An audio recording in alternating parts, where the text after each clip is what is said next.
बाबा धवलेश्वराय बालालिंगाय नमो नमः।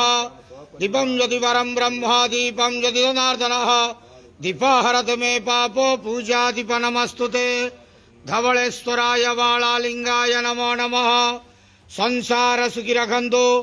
आज धर्मर मास कार्तिक मासर शुभ मंगलवार रे समस्त श्रद्धालु भक्त मानकर मंगल करंतु। समस्त श्रद्धालु भक्त मानक आशीर्वाद करंतु। मनस्कामना पूर्ण करंतु। कर्म क्षेत्र उन्नति करंतु। ग्रहरिष्ट खंडन करंतु। जगतर मंगल करंतु। विश्वर कल्याण करंतु। आपणकर नाम प्रकाश करंतु। सेवकर डाक श्रवण करंतु। समस्त गुआवसा भक्त मानकर मनस्कामना पूर्ण करंतु। जो जो भक्त माने आपणक पाखरे मानसिक रखिजंती तांका मानसिक पूर्ण करंतु। बाबा धवलेश्वराय बालालिंगाय नमो नमः। संसार सुखी रखंतु आनंद गेवार। हरि बोलो। आज धर्मर मास कार्तिक मास शुभ मंगलवार रे समस्त श्रद्धालु भक्त मानकर मंगल करंतु आनंद गेवार। हरि बोलो। बाबा धवलेश्वराय बालालिंगाय नमो नमः।